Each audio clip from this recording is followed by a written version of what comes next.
UP के CM Yogi Adityanath ने संभल को 569 करोड़ रुपए की विकास परियोजनाओं की सौगात दी है। शनिवार को संभल के बहजोई पहुंचे सीएम योगी ने विकास परियोजनाओं का लोकार्पण और शिलान्यास किया। इस दौरान उन्होंने विकास प्रदर्शनी का अवलोकन किया और अलग अलग विभागों की योजनाओं की जानकारी ली। सीएम योगी की सभा में बड़ी संख्या में लोग शामिल हुए।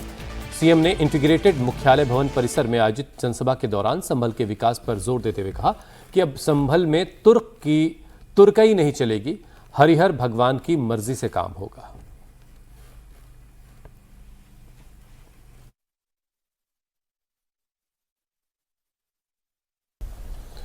तो क्या 17 के पहले कोई संभल का नाम लेने की हिम्मत करता था?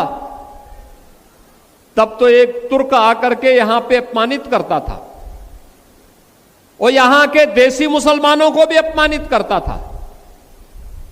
अपनी टोपी को अपनी आंख में लगा करके उनको चिढ़ाने का काम करता था। अपने को बाबर का वंशज कह करके लगातार यहां के लोगों को, भारत और भारतीयों को अपमानित करने का काम करता था। लेकिन अब तुर्क की तुर्कई नहीं चलेगी। अब नहीं चल सकती है। अब तो संभल में वही होगा जो हरिहर मंदिर का आदेश होगा। जो अभी भी अपने को बाबर की संतान समझता है तो मान करके चलिए कि अब भारत के अंदर ये भारत, नया भारत गुलामी की मानसिकता में जीने वाला नहीं है और गुलामी की मानसिकता को मानने वाला भी नहीं है। उन सबको मैं कहूंगा कि अपनी मानसिकता को दुरुस्त करो। भारत के अंदर रहना है तो भारत के अंदर भारत की परंपरा और भारत की संस्कृति को सम्मान देना सीखो।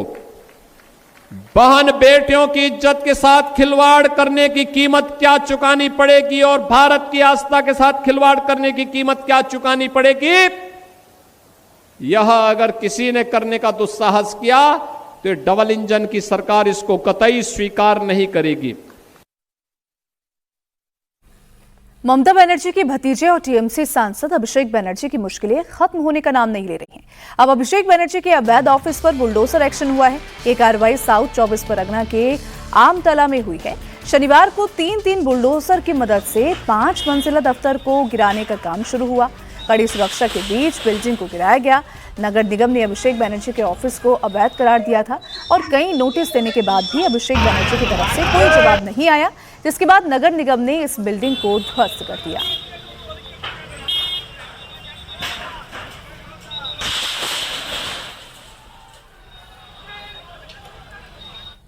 टीएमसी जहां अभिषेक बनर्जी के दफ्तर पर बुलडोजर एक्शन को बदले की कार्रवाई बता रही है, तो वहीं बंगाल सरकार और बीजेपी इस नियम के मुताबिक हुई कार्रवाई कह रहा है।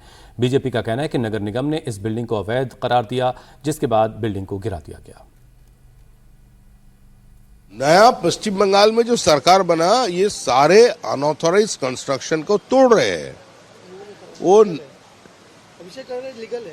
कौन लीगल है कि नहीं है, ये तो इसके लिए न्यायालय है, वहां जाकर बोलिए।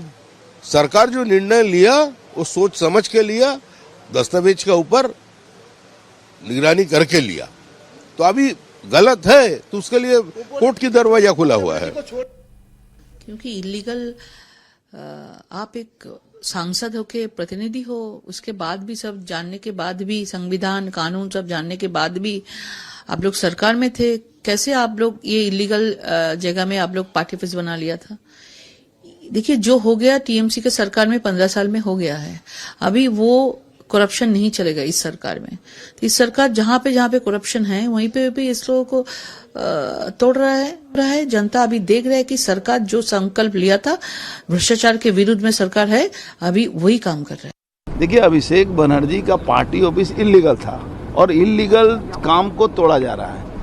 ये तो ममता की सरकार नहीं है, ये सरकार कानून के तहत चल रही है और कानून के तहत जो भी होगा वो किया जाएगा, चाहे वो किसी के साथ भी हो।